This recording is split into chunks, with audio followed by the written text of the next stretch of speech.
வணக்கம். பிப்ரவரி 5, 2026க்கான நிஃப்டி சந்தை எப்படி இருக்கலாம்னு நீங்க அனுப்புன நோட்ஸ வச்சு நாம கொஞ்சம் ஆழமா அலச போறோம். கண்டிப்பா. உங்க குறிப்புகளை பார்க்கும்போது இன்னைக்கு, அதாவது பிப்ரவரி 4ஆம் தேதி நடந்த விஷயங்கள் நாளைக்கான ஒரு பெரிய ஆட்டத்துக்கு களம் அமைச்சு கொடுத்த மாதிரி தெரியுது. ஆமா. இது வெறும் எண்களை பத்தி பேசுறதில்ல. சந்தையோட அந்த மனநிலைய புரிஞ்சுக்கிட்டு நாளைக்கு நாம எப்படி தயாரா இருக்கலாம்னு பாக்குறது தான் நம்ம நோக்கம். சரி, உள்ளே போலாமா? நிச்சயமா. இத ஒரு ஜோசியம் சொல்ற வேலையா பார்க்க கூடாது. அதுக்கு பதிலா ஒரு வர்த்தகருக்கான வானிலை அறிக்கை மாதிரி நினைச்சுக்கலாம். வானிலை அறிக்கை நல்லா இருக்கு. நாளைக்கு வெயில் அடிக்குமா இல்ல திடீர்னு புயல் வருமான்னு தெரிஞ்சுக்கிட்டா குழை எடுத்துட்டு போலாமா இல்ல வீட்டுக்குள்ளே இருக்கலாமான்னு நம்ம முடிவு பண்ணலாம். அந்த மாதிரி ஒரு தயாரிப்புக்கு தான் இந்த ஆய்வு. அருமையான ஒப்பீடு. அப்போ இன்னைக்கு வானிலை எப்படி இருந்துச்சு? உங்க குறிப்புகள்ல கேப் அப், பேலன்ஸ், தோல்வியுற்ற ஏற்பு அப்படின்னு 3 வார்த்தைகள்ல இன்றைய நாள சுருக்கியிருக்கீங்க. ஆமா. கேட்க சுவாரஸ்யமா இருக்கு. ஆனா இது ஒரு நாடகத்தோட காட்சிகள் மாதிரி இருக்கு. முதல் காட்சி எப்படி இருந்துச்சு? நல்லாவே கேட்டீங்க. முதல் காட்சி ஒரு ஹீரோ என்ட்ரி மாதிரி தான். கேப் அப் அப்படின்னா நேற்றைய முடிவை விட சந்தை ரொம்ப அதிகமான விலையில காலையில தொடங்குச்சு. ஓஹோ. எல்லாரும் பெரிய நம்பிக்கையோட சந்தை மேல போகும்னு எதிர்பார்த்தாங்க. ஆனா அந்த உற்சாகம் நாள் முழுக்க நீடிக்கல. ஓ, அப்போ 2வது காட்சி தான் பேலன்ஸ், அதாவது சமநிலை. அதேதான். காலையில இவ்ளோ பலமாக ஆரம்பிச்ச சந்தை ஏன் திடீர்னு மதியத்துக்கு மேல தடுமாறியது?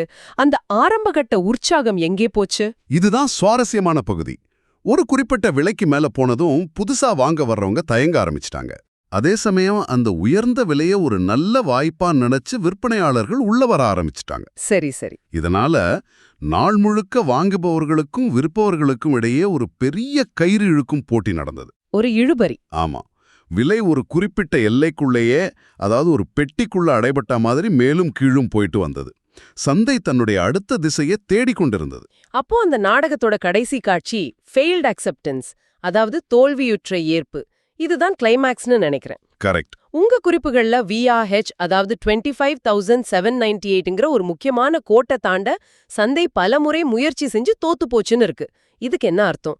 வாங்குபவர்கள் சோர்வடைஞ்சிட்டாங்களா? மிகச்சரியா சொன்னீங்க. அந்த தோல்வியுற்ற ஏற்பு அப்படிங்கிறத எளிமையா விளக்கணும்னா, ஒரு கடைக்கு ஒரு புது பொருள் வருதுன்னு வச்சுக்கோங்க. சரி. எல்லாரும் ஆர்வமா பாக்குறாங்க. ஆனா அதோட விலைய கேட்டதும் வேண்டாம்பா, இதுக்கு இவ்ளோ விலை கொடுக்க முடியாதுன்னு சொல்லி எல்லாரும் பின்வாங்குறாங்க. ஓஹோ. அது மாதிரிதான் சந்தை 25,798க்கு மேல போனதும் வாங்குபவர்கள் இந்த விலை ரொம்ப அதிகம்னு சொல்லி வாங்க மறுத்துட்டாங்க. அப்போ பையர்ஸோட பலவீனம் தெரிய ஆரம்பிச்சிடுச்சு. ஆமா, இது வாங்குபவர்களோட பலவீனத்தை காட்டுது. அவங்க அந்த விலையை ஏற்றுக்கொள்ள தயாராக இல்ல. அதனால நாள் முடியும் போது சந்தை அந்த பெட்டியோட கீழ்பாகத்துக்கு பக்கத்துல VAL எனப்படும் 25,734க்கு அருகில் வந்து நின்னுடுச்சு.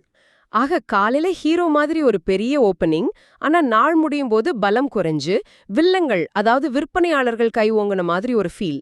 ஆமா, ஒரு வீக் க்ளோஸ். இன்றைய நாள் நாளை ஆட்டத்துக்கான களத்தை அமைச்சிருக்குன்னு சொன்னீங்க. அப்போ நாளைக்கான ஆடுகளத்தோட எல்லை கோடுகள் என்னென்ன? அருமையான கேள்வி. இத ஒரு வீடு மாதிரி நாம கற்பனை செஞ்சுக்கலாம். ஓகே. நாளைக்கான சந்தையோட மேற்கூரை, அதாவது சீலிங் அல்லது தடுக்கிற சுவர், இன்னையோட அதிகபட்ச விலையான PDH, அதாவது 25,818ல இருக்கு. சரி. அதுக்கு கொஞ்சம் கீழே இன்னைக்கு வாங்குபவர்கள் போராடி தோற்ற இடமான VAH 25,798ல ஒரு சின்ன தடையா இருக்கு. விலை மேலே போக முயற்சி செஞ்சா இந்த 2 இடங்களும் அதை தடுக்க முயற்சி செய்யும். Resistance zone.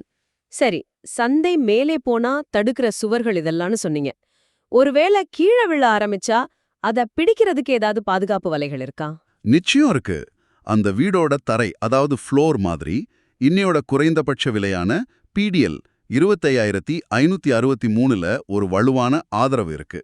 அதுதான் கடைசி கோட்டை.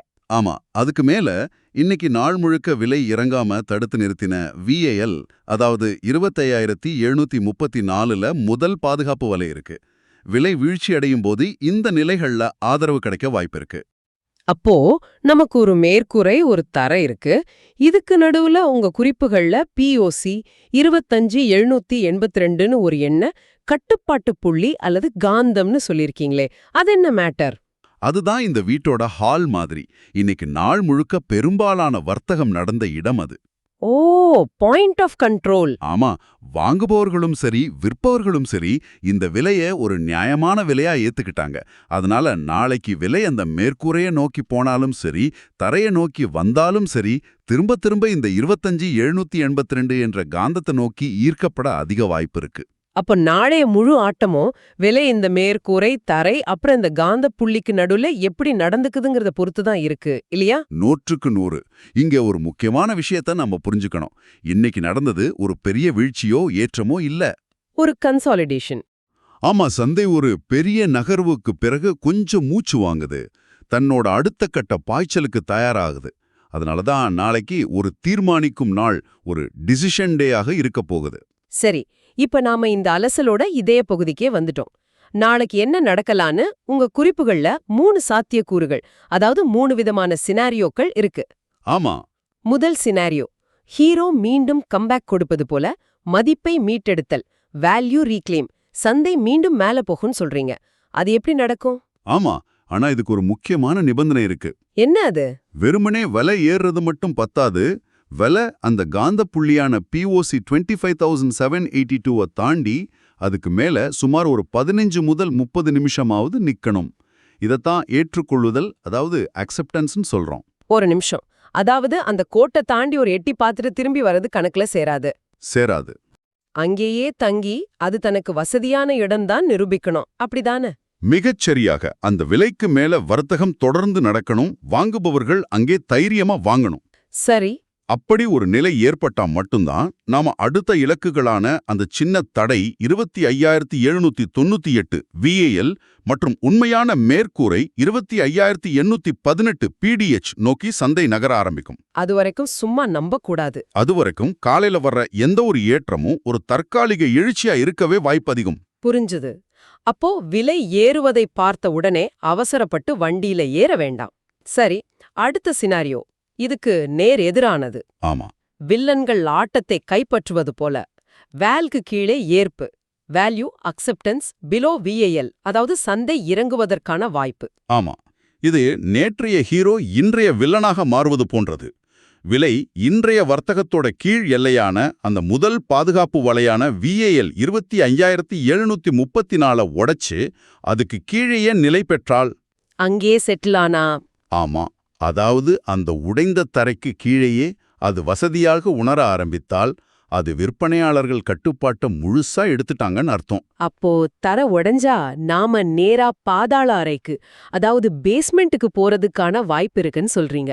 அடுத்த ஆதரவு நிலைகள் எங்க இருக்கு? ஆமா, அப்படி நடந்தா சந்தை முந்தைய நாள் விட்டு சென்ற இடைவெளியை நிரப்ப முயற்சி செய்யலாம். அப்போ 25,650 மற்றும் நேற்றைய குறைந்தபட்ச விலையான 25,563 ஆகியவை அடுத்த இலக்குகளாக இருக்கும். இது சந்தை ஒரு கீழ்நோக்கிய பயணத்தை தொடங்குதுங்கிறதுக்கான முதல் அறிகுறியா இருக்கலாம். சரி, மூன்றாவது சினாரியோ. உங்க குறிப்புகளை படிக்கும் போதே தெரியுது, இது வர்த்தகர்களுக்கு ரொம்பவே எரிச்சல் ஊட்டக்கூடிய ஒன்று. வரம்பு தொடர்ச்சி அல்லது சீரற்ற நாள், ரேஞ்ச் கண்டினியூவேஷன் சாப் டே. அடடா, இது கேட்கவே ஒரு மாதிரி இருக்கே. ஆமா, இது ஒரு முடிவே இல்லாத இழுபறி போட்டி மாதிரி. ஓ, சந்தை எந்த ஒரு தெளிவான திசையிலும் போகாம அந்த கீழ் எல்லையான 25,735க்கும் கட்டுப்பாட்டு பகுதியான 25,790க்கும் நடுவுலையே சிக்கிக்கிட்டு மேலும் கீழும் அலைகளிக்கப்படும். அதாவது பணம் சம்பாதிக்கவும் முடியாது, நிம்மதியா வெளியே உட்கார்ந்து வேடிக்கை பார்க்கவும் முடியாது. ஒரு திரிசங்கு சொர்க்கம் மாதிரி. அதேதான். இதுல ஏன் வர்த்தகர்கள் மாட்டிக்கிறாங்க? இதுல என்ன நடக்கும்னா, விலை கொஞ்சம் ஏறுனதும் போதும் வித்துடலான்னு விற்பனையாளர்கள் வருவாங்க. விலை கொஞ்சம் இறங்குனதும் இது நல்ல விலை வாங்கலான்னு வாங்குபவர்கள் வருவாங்க. ஆனா யாரும் ஜெயிக்க மாட்டாங்க. ஆமா, யாருக்கிட்டையும் விலைய ஒரு திசையில நகர்த்துற அளவுக்கு பலம் இருக்காது. இது திசைய வச்சு வர்த்தகம் செய்யறவங்களுக்கு ஒரு பொறி மாதிரி. ஆமா. உங்க குறிப்புகள் இந்த நாள்ல திசை வழி வர்த்தகர்கள் விலகி இருக்க வேண்டும்னு ரொம்ப தெளிவா எச்சரிக்குது. ஏன்னா இந்த மாதிரி நாள்ல பணம் சம்பாதிக்கிறத விட இருக்கிற பணத்தை இழக்கிறதுக்கான வாய்ப்புகள் தான் அதிகம். அது மனசுல நிக்குது. ஆமா, அதாவது இன்னைக்கு பெரிய ஹீரோவா இருந்தவர் நாள் முழுவதும் அவசரமா வர்த்தகம் செய்தவர் இல்லை, அமைதியா உட்கார்ந்து வேடிக்கை பார்த்தவர் தான் சொல்றீங்களா? மிகச் சரியாக. அதுதான் இந்த முழு பகுப்பாய்வோட சாராம்சம்.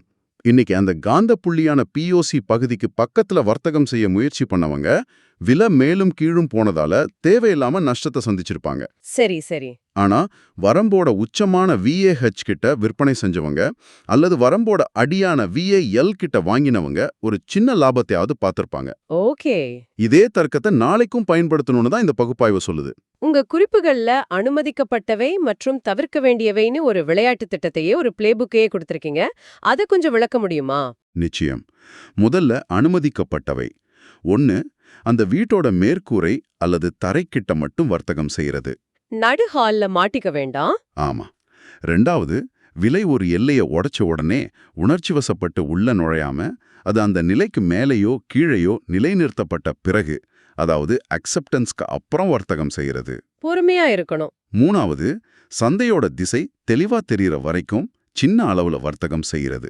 இது நம்ம மூலதனத்தை பாதுகாக்கும். அருமை. அப்போ நாம செய்யவே கூடாத விஷயங்கள், அதாவது தவிர்க்க வேண்டியவை எவை? முதல் மற்றும் மிக முக்கியமானது, அந்த காந்த புள்ளியான POC இருக்கிற ஹால் பகுதியில வர்த்தகம் செய்யவே கூடாது. அது ஒரு பொறி. ஆமா. 2வது, பிரேக் அவுட்டை முன்கூட்டியே கணிக்கிறது. விலை நிச்சயம் இந்த சுவரை உடைக்கும்னு யூகிச்சு முன்னாடியே செயல்படுறது ஆபத்தானது. ஆனா சில பேர் சொல்லுவாங்களே, பிரேக் அவுட் ஆக போகுதுன்னு தெரிஞ்சா முன்கூட்டியே வாங்கணும்னு. அந்த மாதிரி யூகிப்பதில் என்ன தப்பு? நல்ல கேள்வி. அது ஒரு நாணயத்தை சுண்டி விடுற மாதிரி. Head or tail? ஆமா. தலை விழலாம், பூவும் விழலாம். ஆனா நம்ம கஷ்டப்பட்டு சம்பாதிச்ச பணத்தை அப்படி ஒரு யூகத்துல வைக்கக்கூடாது. சரிதான். விலை அந்த சுவரை உடைத்து அதுக்கு மேல நிலை நிற்கதாவ பார்த்துட்டு செயல்படுறது, வேகமா போற ரயில்ல ஓடி போய் ஏறுறதுக்கும் ரயில் நின்ன பிறகு நிதானமா ஏறுறதுக்கும் உள்ள வித்தியாசம். நல்ல உதாரணம். இறுதியாக அதிகமாக வர்த்தகம் செய்யறது, அதாவது ஓவர் ட்ரேடிங். சந்தை தெளிவா இல்லாத போது சும்மா இருப்பதே ஒரு சிறந்த வர்த்தகம். இதை கேட்கும்போது நம்ம மனநிலைய கணிப்பதிலிருந்து எதிர்வினையாற்றுவதற்கு மாத்தணும்னு தோணுது. கரெக்ட். சந்தை எங்க போகும்னு யோகிக்கிறத விட்டுட்டு, சந்தை ஒரு இடத்துக்கு வந்த பிறகு என்ன செய்துன்னு பார்த்து அதுக்கேற்ப நம்ம காய நகர்த்தணும். அதுதான் ஒரு நிபுணத்துவ வர்த்தகருக்கும் ஒரு சாதாரண வர்த்தகருக்கும் உள்ள வித்தியாசம். இந்த பகுப்பாய்வு ஒரு ஆருடம் இல்ல, இது ஒரு விளையாட்டு திட்ட புத்தகம். சுருக்கமா சொல்லணும்னா, இன்னைக்கு February 4 ஒரு இழுபறி நாளாக இருந்தாலும் இறுதியில ஒரு சின்ன பலவீனத்தோட முடிஞ்சிருக்கு. ஆமா. நாளைக்கு February 5 ஒரு தீர்மானிக்கும் நாள். உங்க குறிப்புகள்ல இருந்த ஒரு வரி இது ரொம்ப அழகா சொல்லுது. மதிப்பை மீட்டெடுத்தால் மேல் நோக்கி சுழற்சி, VALக்கு கீழே ஏற்றால் கீழ்நோக்கிய விரிவாக்கம். அதுவரை பொறுமையே சிறந்த வர்த்தகம். இதன் இறுதி குறிப்பு ரொம்ப ஆழமானது. நாளைய சிறந்த வர்த்தகர்கள் முன்கூட்டியே யூகிப்பவர்களாக இருக்க மாட்டார்கள். மாறாக விலைநிலையை உறுதிப்படுத்திக் கொண்டு செயல்படுபவர்களாகவே இருப்பார்கள் என்று அது கூறுகிறது. இது உங்ககிட்ட ஒரு முக்கியமான கேள்வியை எழுப்புது. என்ன கேள்வி அது? உங்களுடைய தற்போதைய அணுகுமுறை எப்படி இருக்கு? நீங்க ஒரு ஜோசியக்காரரா இருக்க முயற்சி பண்றீங்களா, இல்ல ஒரு திறமையான விளையாட்டு வீரரா இருக்க பாக்குறீங்களா? வாவ், சிந்திப்பதற்கு ஒரு சிறந்த கேள்வி. ஜோசியக்காரர் கணிப்பார். ஆனால் ஒரு கிரிக்கெட் வீரர் பந்து வந்த பிறகு அது எப்படி வருதுன்னு பார்த்துட்டு தான் அடிப்பார். நாம யாருன்னு நாம தான் முடிவு செய்யணும். அதேதான். இந்த அலசல் உங்களுக்கு ஒரு தெரிவான வரைபடத்தை வழங்குது. ஆனால் அதில் பயணிக்க ஒழுக்கம் தேவை. இந்த விரிவான ஆய்வில் எங்களுடன் இணைந்ததற்கு நன்றி.